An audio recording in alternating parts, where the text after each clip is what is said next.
première diapositive. Donc, je vais vous parler d'une méthode qualitative d'observation territoriale de la résilience.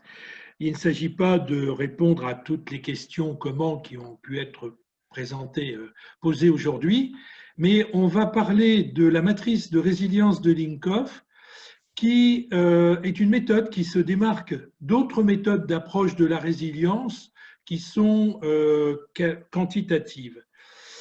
La présentation qui suit est issue d'une discussion proposée en septembre 2019 par le secrétaire général de l'OCDE, et le document de l'OCDE définit divers concepts en rapport avec les menaces systémiques et il passe en revue les approches et les stratégies d'analyse et de gouvernance permettant de gérer ces menaces et de renforcer la résilience afin d'y faire face localement. Donc, on peut passer à la deuxième diapo. Alors, l'approche semi-quantitative fondée sur la matrice de résilience. Donc, cette matrice offre aux utilisateurs un cadre permettant de comparer différents indicateurs de décision dans le cadre d'une réflexion générale portant sur la résilience et, ce qui est important, sur les actions locales que l'on souhaite mener. Elle aide les parties prenantes et les décideurs à l'échelon local souhaitant développer une culture de la résilience et adopter la vision la plus globale de la résilience nécessaire à la réduction des répercussions d'un événement défavorable. La conception et l'application de cette matrice permettent d'établir des lignes d'action robustes et transparentes pour la réalisation des objectifs, les ODD par exemple, et des politiques publiques. La matrice met en évidence des améliorations possibles dans les divers domaines d'activité pris en compte. Alors, l'intérêt de cette matrice, on le voit ici et on va détailler un peu plus dans les diapositives suivantes. On va faire une analyse à 4 niveaux, donc 4 lignes: domaine physique, domaine de l'information, domaine cognitif et domaine social. Et on va utiliser la méthode de séparation des différentes phases d'analyse des crises qui a été définie internationalement par l'Académie nationale des sciences américaines, que j'appellerai NAS par la suite, et qui sont devenus un standard aujourd'hui. On peut passer à la troisième diapositive. Merci. Donc, outre la représentation sous forme d'une matrice, il est intéressant de pouvoir également représenter la chose, c'est-à-dire le choc, la crise et la récupération par un schéma. Et là aussi, la NAS nous a donné un schéma normalisé qui permet en abscisse de bien identifier les 4 phases temporelles principales de la résilience, qui sont l'anticipation, l'absorption, la récupération et l'adaptation. Et en ordonnée, l'ordonnée correspond au degré de fonctionnalité du système à chaque instant, exprimé en pourcentage. L'intérêt de ce schéma, c'est qu'il est normalisé au niveau international, qu'il peut s'appliquer à différentes problématiques, à différentes thématiques, à différents systèmes sur le plan local. Et pour être sympathique et comme nous sommes francophones, je vous ai mis un petit lexique à côté. J'en ai un plus complet dans une version plus importante. On peut passer à la diapositive suivante.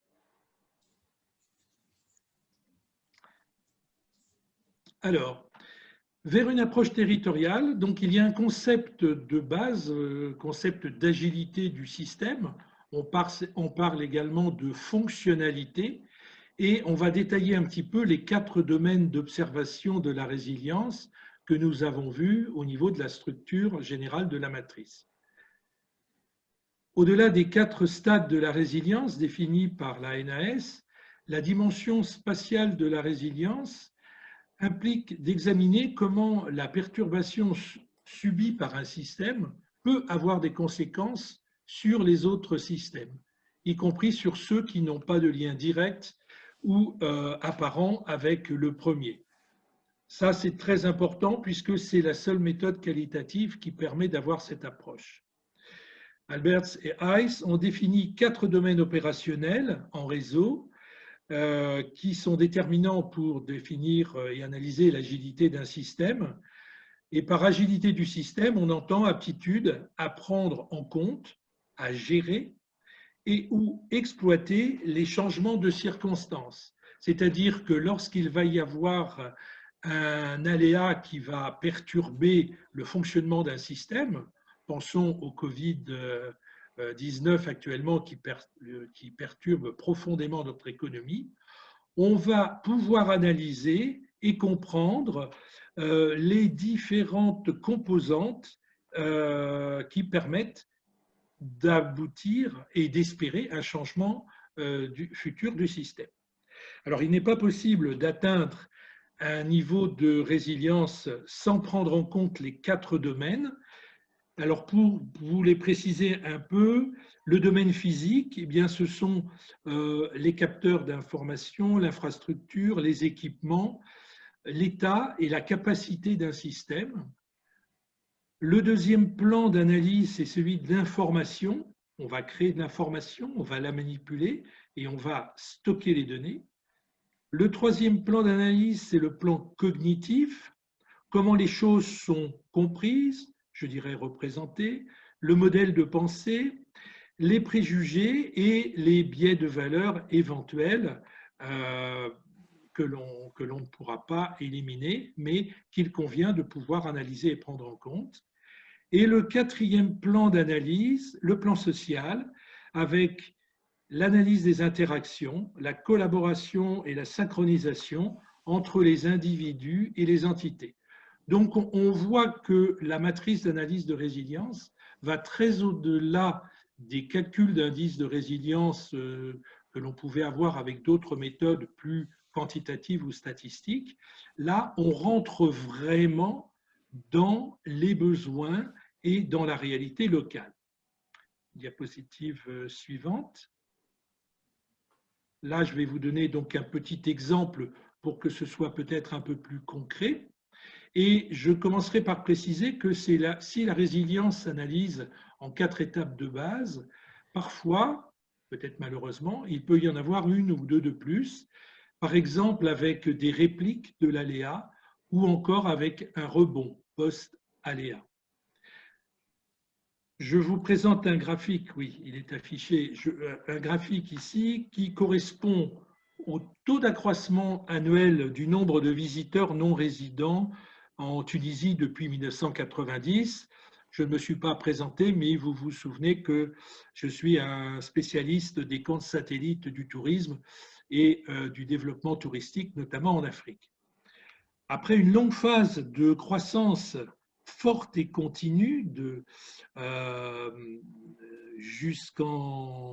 2009 à 2010, les aléas de 2009 et 2010 vont entraîner une chute très brutale de 30% de l'activité, comparable à ce que l'on peut avoir aujourd'hui avec la Covid en France, par exemple, suivi malheureusement par une rechute ou une réplique du même ordre de grandeur quelques années plus tard, en 2015. Et ce double choc ou contre-choc vient durablement perturber le retour à la normale de l'activité, qui ici est donc une activité touristique durablement perturbée. Alors, comment retrouver un rythme de croissance? Est-ce qu'on peut espérer retrouver un rythme de croissance similaire à la phase antérieure? Eh bien, c'est à ce niveau que l'utilisation d'une matrice de résilience pourrait aider les responsables touristiques de la Tunisie à clairement identifier les problèmes et à rechercher les solutions à mettre en œuvre et leur phasage. Donc, vous voyez que l'usage de la matrice de résilience peut s'avérer être un outil extrêmement performant pour les autorités locales. Diapositive suivante. Merci. La matrice de Linkoff permet en effet de caractériser les avancées d'un système, et ce qui est important, c'est que ce système est piloté par les parties prenantes locales, et ceci en fonction des besoins locaux, toujours exprimés par les parties prenantes. Donc ça, c'est vraiment la spécificité et ce qui fait tout l'intérêt et la richesse de cette méthode. Un petit rappel sur la résilience, qui est une propriété fondamentale de tout système. Elle s'interprète comme la capacité d'un système à assurer des fonctions cruciales lorsqu'une catastrophe ou un événement imprévu survient. La matrice de résilience de Linkoff fournit un cadre unifié d'évaluation de la résilience d'un système, et il est possible de l'appliquer de manière efficace à des sociétés ou à des groupes dès lors que ces derniers sont considérés comme des systèmes. La matrice considère 4 aspects généraux de la résilience du système complexe qui comprennent les infrastructures physiques ainsi que des éléments plus abstraits, et elle intègre la notion de performance observée dans ces différents domaines pendant toute la période couverte, pendant le phénomène, la perturbation, et ensuite la phase de retour progressif à la normale. La matrice permet également de donner des orientations pour la sélection des mesures qu'il convient d'effectuer pour déterminer la possibilité de fonctionnement à l'échelle du système. Et cette matrice, de cette manière, elle permet de distinguer, cette manière de procéder se distingue par le fait qu'elle exploite une approche pilotée par les parties prenantes locales pour établir la direction et les intervalles de progression du système qui sont directement liés à la collectivité considérée. Elle permet donc de caractériser les avancées en fonction des besoins locaux plutôt que des progrès réalisés en direction d'un objectif général ou national défini de manière centrale. Diapositive suivante. 3 points à retenir.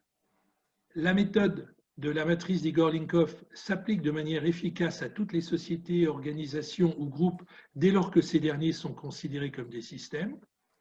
Cette matrice donne des orientations pour la sélection des mesures qu'il convient d'effectuer, et c'est une méthode d'approche pilotée par les parties prenantes locales.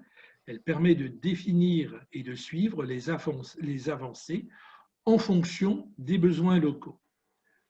Je vous présente ici un petit schéma avec 4 grilles.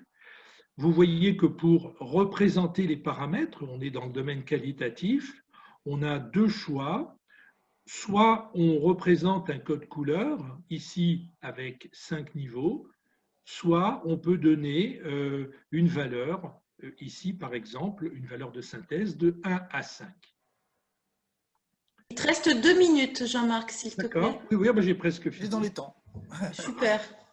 Alors, la matrice se fonde sur des informations provenant de la population civile et d'experts locaux.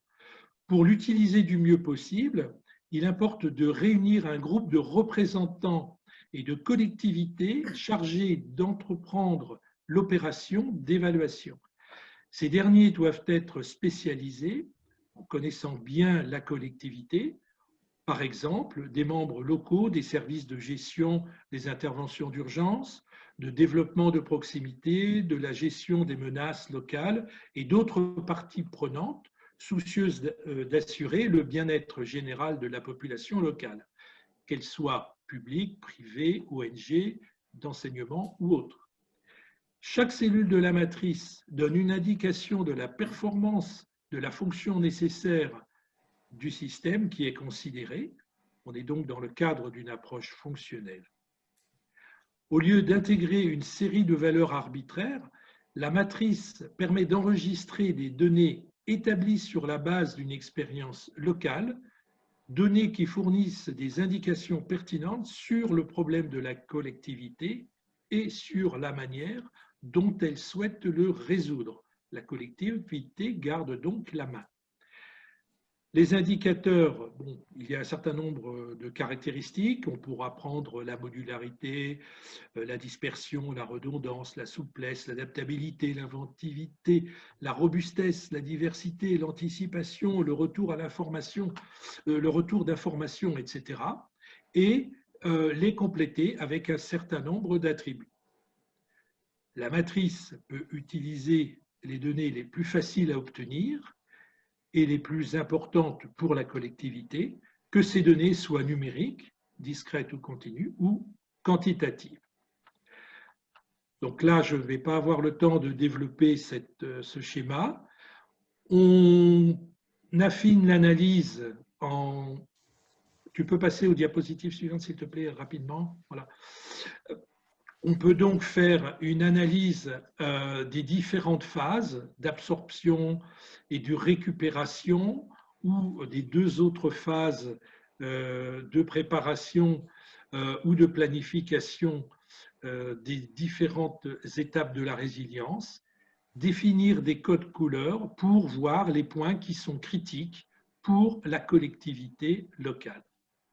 Voilà, j'espère ne pas avoir été trop long. Donc, je vous remercie pour votre attention et si vous souhaitez en savoir plus, il y a une présentation nettement plus détaillée, mais qui se déroule sur 1 heure environ. Merci. Un grand merci. Un grand merci Jean-Marc. Oui. Parce que c'était d'abord extrêmement clair, il me semble. Si je peux, Didier, tant que tu bascules la présentation, je voulais juste faire une remarque sur Linkoff. Ce qui est super intéressant, c'est que Linkoff, il appartient au corps d'ingénieurs de l'armée américaine. Et c'est ce même corps, en fait, qui a travaillé dans les années 50-60 sur toute la politique d'endiguement pour lutter contre l'érosion du littoral américain. Et c'est intéressant de voir comment ce corps d'ingénieurs, en fait, évolue dans son approche pour l'adaptation aux effets du changement climatique vers des dimensions beaucoup plus intégrées, quoi. Oui. Le modèle, il est remarquable. C'est le même modèle en écologie des écosystèmes.